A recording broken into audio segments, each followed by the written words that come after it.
So I want you to introduce yourself, share your name, bring it right up close here. Yeah, perfect. Just share your name and just say one thing about yourself to get everyone to know you a little bit. Oh, let's see. My name is Alicia Leonard.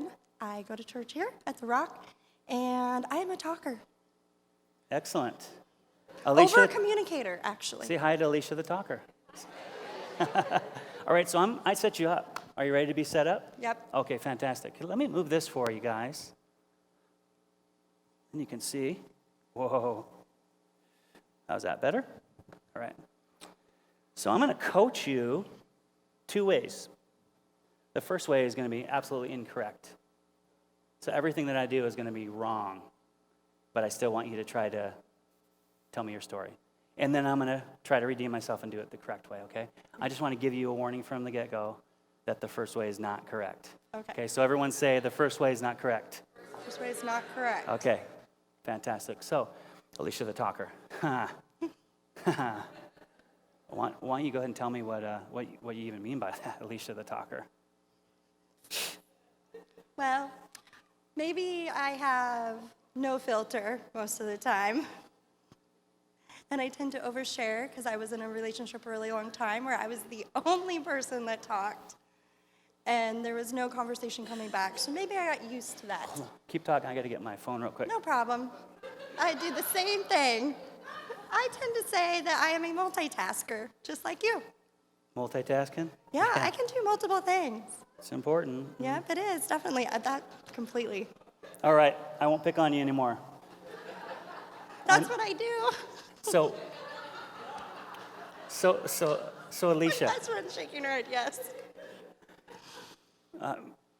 just on the fly here, is there a possibility of getting a second wireless and give it to Angela and have her come on down to the crowd really quickly? That would be fantastic.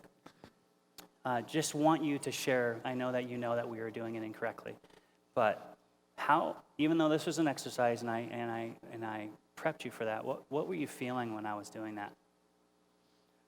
Well, I was realizing that's what I do to everyone else. Okay.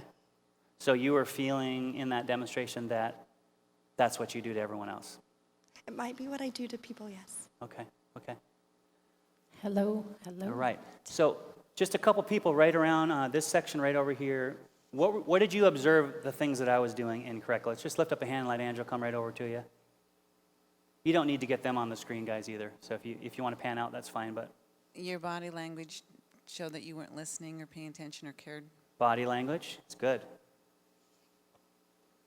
No eye contact. That's No. what I was going to say. No That's eye why you're my best friend. contact. Right in the back corner there.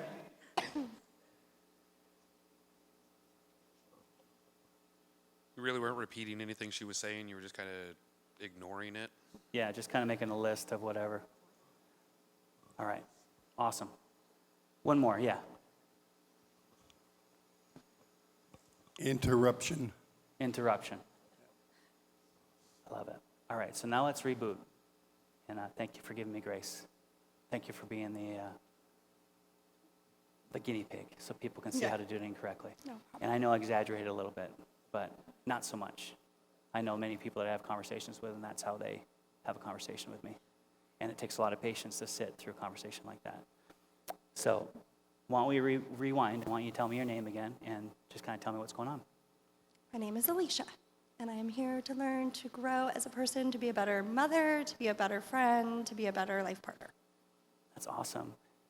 Can you tell me what it means to be a better mother to you? I think I need to listen a little bit more instead of just, I don't think I'm necessarily a preacher, but I listen to a point and then I kind of stop listening because I get busy and I just, maybe that's the ADD in me that comes out a certain amount of time. Then I'm like, okay, I think I can multitask, and I do multitask well with my best friend, but she doesn't think I do. And so that's what I'm learning is like what I think and what people observe are two completely different things. Tell me what, just a little bit more, just so I understand a little bit more about your life. Just 30 seconds. Just pretend it's you and I. There's no audience, okay?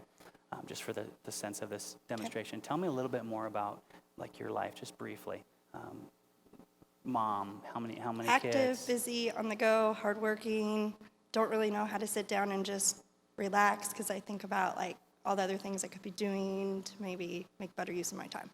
Gotcha. I need to unwind a little. What do you do to unwind? But that's what I'm learning.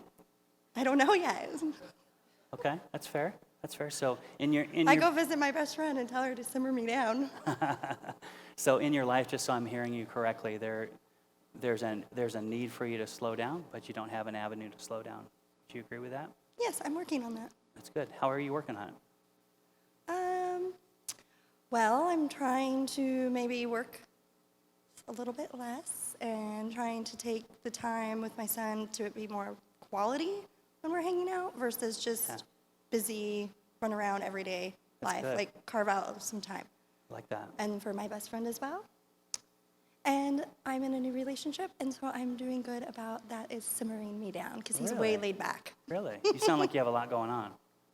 Well, yeah, doesn't everybody? Well, some people have more than others, I'm sure. All right, we're going to pause right there. This exercise wasn't necessarily designed to come to a conclusion. There's very few coaching conversations I can bring to in a 5-minute conversation, but I wanted to show you the difference in basic posturing. So, is Angela still in the audience, or did she run back up there? I'm sorry, I need you to stay down for the demonstration. So while I was posturing myself this way, how did that feel like to you? Like when you were actually listening? Exactly, yeah. Well, it was nice. Yeah. What was the difference between the first and the second? Well, I think it makes you feel more comfortable to, instead of like do the surface level, dig deeper, Right. open up more. Were you starting to see that through open questions you were starting to relax and getting in the conversation Yeah. more? Okay. Awesome. Couple inputs from out here in the audience. What was one thing that you noticed that was different from the beginning and the end?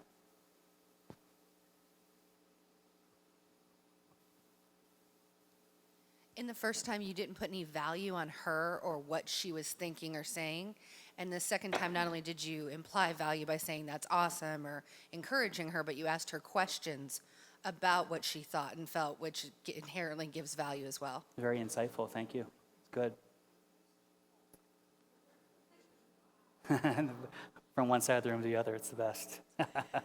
You restated what she was talking about and kind of had her say, yeah, that's correct. Okay. Awesome.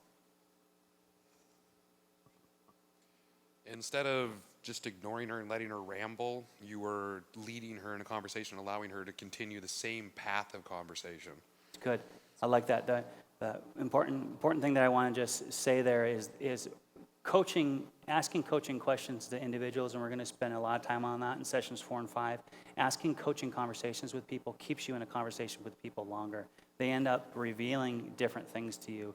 If we kept going, she would have drawn, you were watching her starting to do it, where she was starting to drill down just after 2 or 3 questions. If I kept going, maybe 3 or 4 more questions, there would have been a clear path of what was really on her heart that she was to talk about. So it's amazing when someone comes to you with their first initial story, just with some open questions. It's like I was saying earlier, you open this door, and you're not bringing your agenda, you're not bringing your label, you're opening this door and saying, hey, you can come on side into this conversation if you want. If you don't, that's fine too, but here's the open door. And when they step into that room to have that conversation, and you keep going deeper and deeper with open questions, they start to really share what they're going. So I probably would have taken her through more questions down that road of resting, what rest looks like to her, how to find that place, because it seemed to start being presented itself in themes. And that's what's great when people talk, they start sharing those things, and we're going to be talking about that a little bit later. So